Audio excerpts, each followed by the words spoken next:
Hello Zamir community, welcome back to our YouTube channel, and on today's video we will be showing you ways to value real estate. So whether you're hoping to eventually buy your own place, or if you are already on the property ladder, or if your goal is to become a real estate mogul, this is the right video for you.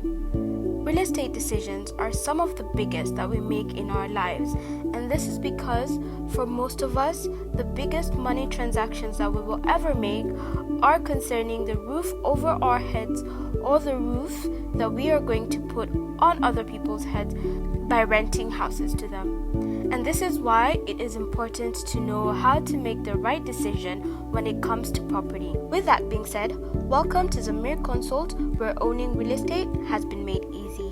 If you are not subscribed to our channel yet, you are missing out. So go ahead and click on the subscribe button and turn on post notifications so that you know every time we upload a new video.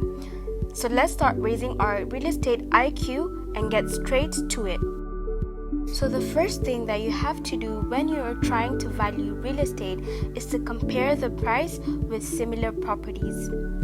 Yes, you probably thought that valuing property was going to be rocket science, right? Well, the most common approach is simple because it is something you already do when buying anything from groceries to electronics.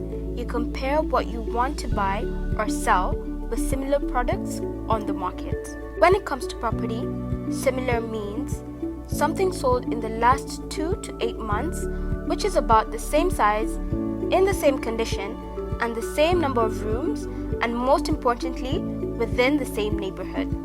So if you want to buy or sell a piece of property, here at Zamir Consult, we can help you know its worth. The second thing that you have to do when you are trying to value real estate is to factor in differences that you can calculate. So maybe you are wondering, how am I going to find a property that is exactly the same as the one that I am interested in? Well, this is where you factor in the differences that you can calculate. But what do we mean by differences that we can calculate? Let's say you are looking at buying or selling a house. Let's call it House A, and a similar house within the neighborhood that sold for the last month for 30 million Kenyan shillings, we can call House B. House A needs structural repairs, but House B was in excellent condition. Here, working out the difference is easy. Ask a builder how much it would cost to repair House A so that it is as good as House B. Then, you need to subtract that from the price that House B was sold for, and then get a decent market value for House A. The opposite applies as well. Let's say House A is nicer than House B, maybe because it has a good swimming pool. Estimate how much it would cost to install the swimming pool at House B, and then add that to the price House B went for, and then you can get the market value for House A. The third way in which you can value real estate is to factor in the differences that you can't calculate. There are differences that are easy to put a price on, like a swimming pool, kitchen upgrades, or repairs. But what about differences that you can't easily quantify, like close proximity to a shopping center, or an amazing view, and on a negative side, like being close to a busy highway or a road? Well, there is no specific formula for this. The key is experience.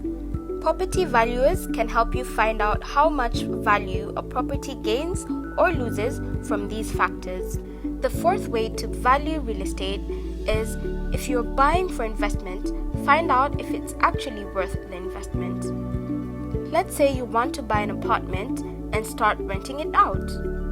You need to figure out if it's worth it or if you can find a better alternative. How do you do this? First, you find two figures. The first is the amount you need to earn from the apartment in a year.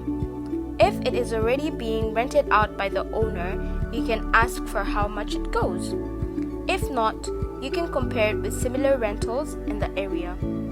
Deduct maintenance costs and taxes, and you'll be left with a figure called NOI, which means net operating income, which is the amount expected to be collected in rents for 1 year. So let's say you have estimated an income of 960,000 Kenyan shillings per year for the apartment you are looking at. The second thing you need to do is to find the capitalization rate, also known as the cap rate, which is the percentage of what you will pay to buy the property that you can expect to make in a year for rent. Let's say the average cap rate is 8%. Let's recap. You can make 960,000 Kenyan shillings in a year, and the average return on investment per year is 8%, which means that 960,000 Kenyan shillings is 8% of the price it is worth for you to pay for the property. If you ended up with 12 million Kenyan shillings as the value of the property, you get an A+, because 12 million Kenyan shillings is the amount worth spending on the property. However, if the asking price is more than that, then you will be better off looking for another piece of property which will give you a better deal. And if the asking price is less than what it looks like, you have found yourself a bargain. The fifth way to value real estate is to find out how much it would cost to build from scratch. This is called the replacement cost approach or the cost approach, and it's pretty much what it says. If the building disappeared overnight, how much would it cost to replace it and build it again from the ground up? First, you need to know the value of the land under the building and then calculate how much it would cost to put the building up all over again. This is including the cost of materials and labor, depreciate them for aging and damage, and then you get your value. This method is used by property valuers to value properties that do not often list on the market, like schools, churches, hospitals, sport facilities, or government buildings. It goes on the assumption that a sensible buyer would not pay more for a piece of property than it would have cost to buy the land and build it themselves. The sixth way to value real estate is to talk to a real estate agent. Is it getting complicated? Well, of course, you could just talk to a professional real estate agent. Also, watch out for drawbacks and do not just trust what the realtor is telling you is its real worth. Some inflate the value of the property so that you can list with them, and then they drop the price after some time. Of course, not all realtors are bad. We're just saying, be a little suspicious of what they tell you. The seventh way to value real estate is to ask a property valuer. If you cannot trust a real estate agent, which real estate professionals can you trust? The best is a valuer, best known as an appraiser or a chartered surveyor in some countries. Why do you need an appraiser before buying or selling a piece of property?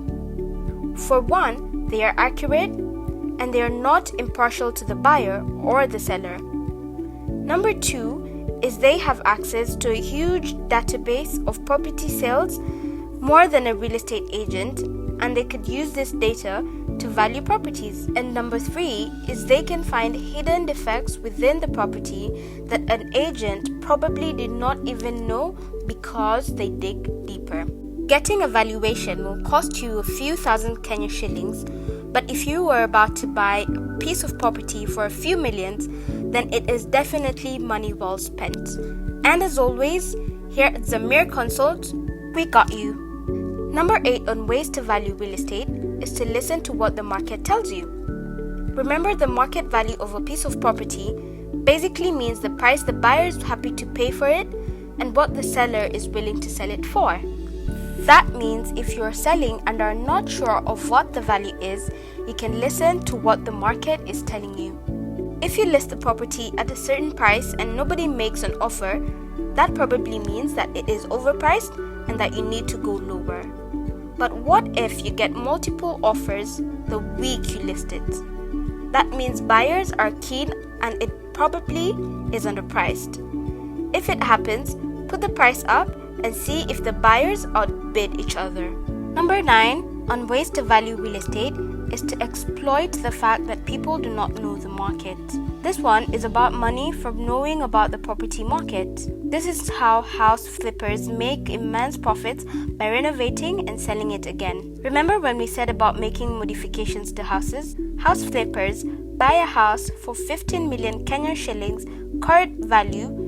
The flipper spends 2 million renovating it and sells it for 17 million Kenyan shillings. Simple, right? Except the house flipper has not made any profit. So here's what happens. First, the house flipper knows the market better than other people, so they buy a rundown house, and somebody who lets their house run down probably does not know the market and just wants to get rid of it. So the flipper buys a property worth 15 million Kenyan shillings for 10 million. Next, the flipper spends 5 million Kenyan shillings renovating it, and they do such a great job that buyers fall in love with it at first sight. This creates an emotional connection with the buyer, which means that the buyers are less likely to make rational market-based decisions. The flipper sells the house for not its market value of 15 million Kenyan shillings, but for a cool 20 million Kenyan shillings. So let's recap. A flipper buys a house for 10 million Kenyan shillings, spends 5 million renovating it, which brings it to a total of 15 million. The house flipper then sells it for 20 million Kenyan shillings. That's a neat 5 million profit, which came from knowing the market and the fact that the buyer and seller did not. The 10th and last way to value real estate is to develop your real estate IQ. Just like stocks, if you are a beginner, it is complicated, but dedicate time every week to follow stocks and you will develop the knowledge and eventually the instincts that will make you successful. It is the same with property. Follow real estate listings in your area, read articles, read books, and eventually you will go from feeling lost to having your finger on the pulse when it comes to property, and that means that you have raised your real estate IQ. You can talk about it confidently and make rational real estate decisions primed for success. And with that, Zamir community, we have given you 10 ways to value real estate. What do you think is the most interesting thing about real estate? And also, what did you learn today that you did not know before? Let us know your thoughts in the comments down below. And if you haven't subscribed to our channel yet, please subscribe and give this video a thumbs up if you enjoyed it. Thank you for spending time with us. We hope to see you in our next video. Bye bye for now.